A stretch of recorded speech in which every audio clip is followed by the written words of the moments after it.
네, 이슈앤피플 시작하겠습니다. 오늘은 용인대 중국학과의 박승찬 교수와 함께 이야기를 나눠보겠습니다. 어서 오세요. 반갑습니다. 네, 자 중국의 대표적인 이커머스 플랫폼이죠. 틱톡숍, 알리, 테무, 쉰 이렇게 네 개를 합쳐서 네 마리의 작은 용이라고 이렇게 표현을 하더라고요. 이 네 마리의 작은 용이 정말 전 세계적으로 그 상승세가 상당히 무섭습니다. 지금 중국의 이커머스 플랫폼의 성장세 어느 정도의 상황이라고 볼 수가 있을까요? 지금 우리 국내는 알리하고 테무 이야기 참 많이 하잖아요. 네네. 근데 좀 글로벌하게 일단 좀 설명을 드리면 좀 말씀하셨다시피 이 네 개 직구 플랫폼 제가 이제 네 마리 용이라고 많은 이제 칼럼에서 많이 쓰고 있는데 간단히 보면 일단 뭐 알리는 또 많이 아시니까 제가 테무 이야기를 좀 해드리면 테무가 예를 들면 국내도 뭐 런칭 6개월 만에 누적 앱 다운로드 한 900만 건 되고요. 그다음에 지난 뭐 1월 달만 보더라도 한 222만 건이 다운로드 받습니다. 급속도로 예. 지금 국내는 하고 있죠. 그러니까 글로벌하게 지금 이 2000 뭐 지금 다른 뭐 예를 들면 데이터 AI라는 모바일 보고서를 보면 2023년도에 글로벌 쇼핑 앱 다운로드에 보면 쉰이 1등이고요. 쉰이 1등이에요. 글로벌하게. 글로벌에서. 예, 어마어마하죠. 그 연속 예. 지금 한 3년 정도 될 겁니다. 다음 테무가 2위, 아마존이 3위입니다. 네.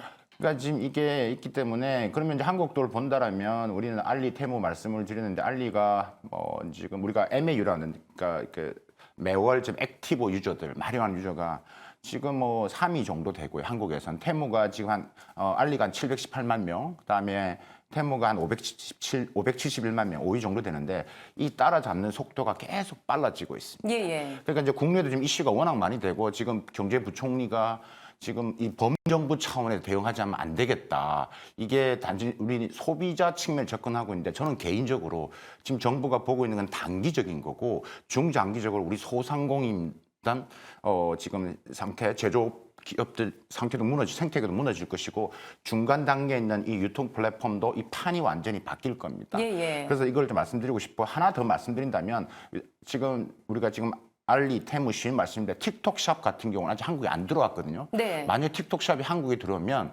지금 알리나 테무가 제일 두려워하는 게 테무가 제일 두려워하는 게 바로 틱톡샵입니다. 틱톡샵은 여러분 동영상을 보면서 그냥 클릭 몇 번으로 바로 결제로 넘어갑니다. 네. 그러니까 흥미 커머스라고 하죠.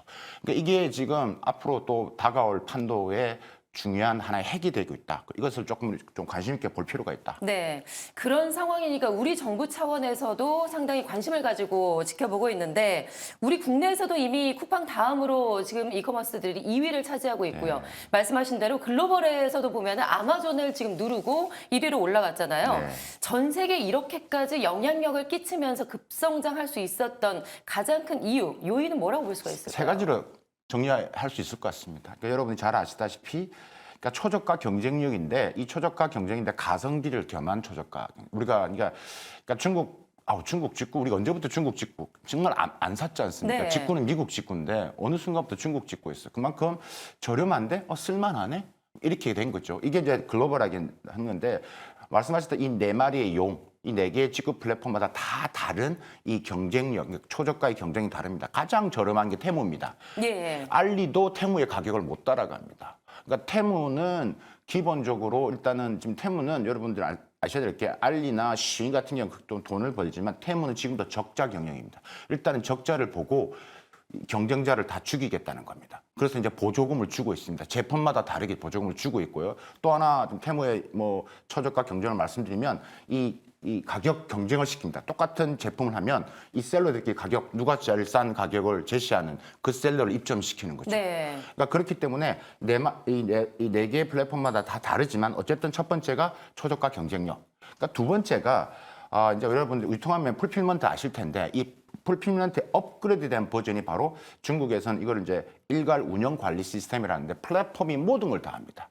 그러니까 셀러들 제조상들은 만들기만 하고 그냥 갖다 놓기만 하면 모든 그러니까 언어 우리가 번역부터 해야 될 거 아니에요. 그럼 한국어면 예. 한국어, 영어면 영어. 그걸 모든 플랫폼에서 그거부터 홍보, 마케팅, AS 모든 단계를 다 이 플랫폼에서 하는 네. 겁니다. 이 빨리 유통 플랫폼에서 다 한다는 그렇습니다. 거죠. 지금 이 직구 플랫폼 우리가 지금 예. 이야기하는 네 마리의 용들이 그러니까 이게 지금 다른 데 시도하지 않은 것들이거든요.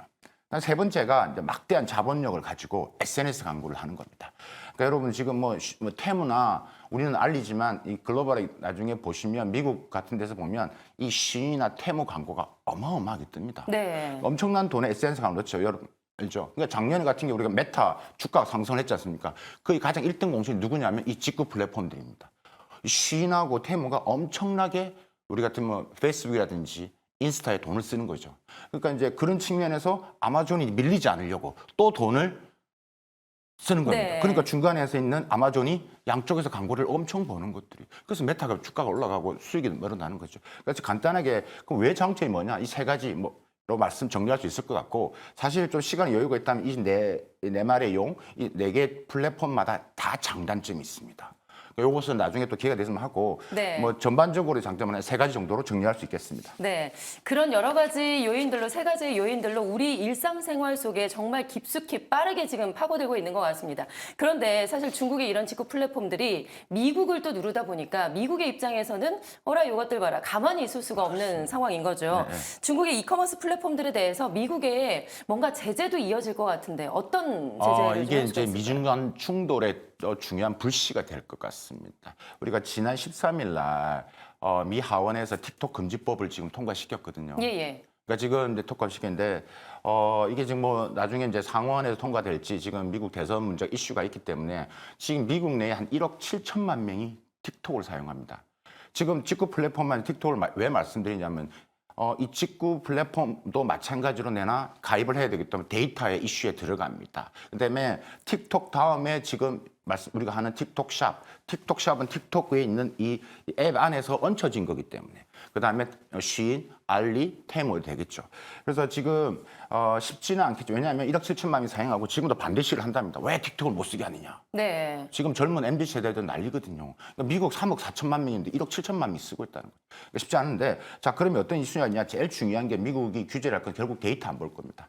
지금 이제 정부가 다 중국 공산당에 넘어간다. 그러니까 이걸 가지고 계속 지금 때리고 있고 작년 3월 달에 틱톡 청문회를 했죠. 그리고 작년 12월 달에 이 미 하원에서 특위에서 뭐가 나왔냐면 130개 중국 규제 방안이 나왔습니다. 그중에 유심 있게 보면 하나가 있는데 중국 SNS에 갖고 있는 이 경우 우리 같은 말하는 틱톡이든 샵이든 뭐 알리든 탭은 다 해당되는 겁니다. SNS 기본적으로 온라인상에 판매되니까 예. 지분 매각 이런 것들을 못하게 하는 것들이 규제가 있는데 이게 이제 될 것이냐라는 부분들. 근데 이게 만약에 우리가 생각해야 될 게 트럼프가 재선으로 왔을 때 가능성이 매우 높다. 네. 어떤 가능성이 이런 겁니다. 예를 들면 미국의 안보라든지 외교, 경제에 영향을 미쳤을 때 자국의 그걸 지키기 위해서 상대 국가의 제재를 갈 수 있다. 이게 이제 우리가 이야기하는 이제 국제 비상 경제 권한법이라는 건 미국에서요. 이거를 아마 발동할 가능성을 배제할 수 없다. 예. 첫 번째, 두 번째, 지금 미국은 우리나라 150불이거든요. 근데 중국은 800달러입니다. 그러니까 무관세로 들어오는 것들. 예. 그러니까 엄청나게 들어와도 세금을 안 내요. 이 800달러를 지금 100불, 150불로 낮춰. 그럼 아예 폐지시켜 못 들어오게. 그러니까 지금 이런 식으로 지금 계속해서 아마 대응을 할 것으로 보여집니다. 왜냐하면 지금 우리는 지금 보고 있지만 지금 미국이나 북미 시장, 영국, 그다음에 지금 유럽 같은 경우는 시인 테무의 알리보다는 훨씬 더 빠르게 지금 시장을 다 파고들고 있습니다. 그러니까 지금 매우 미국에 있는 섬유협회라든지 각 협회 단체들마다 다 지금 제안을 하고 있고 이걸 막지 않으면 우리 다 무너진다라고 네. 있기 때문에 미국 하원에서는 더 움직일 가능성이 매우 높다. 네, 그야말로 이커머스 미중 간의 전쟁이 상당히 치열하게 벌써 시작이 됐습니다. 앞으로 미중 관계에는 또 이게 어떤 영향을 미칠지까지 좀 지켜봐야 될 것 같습니다. 지금까지 용인대 중국어학과의 박승창 교수와 함께했습니다. 고맙습니다. 감사합니다.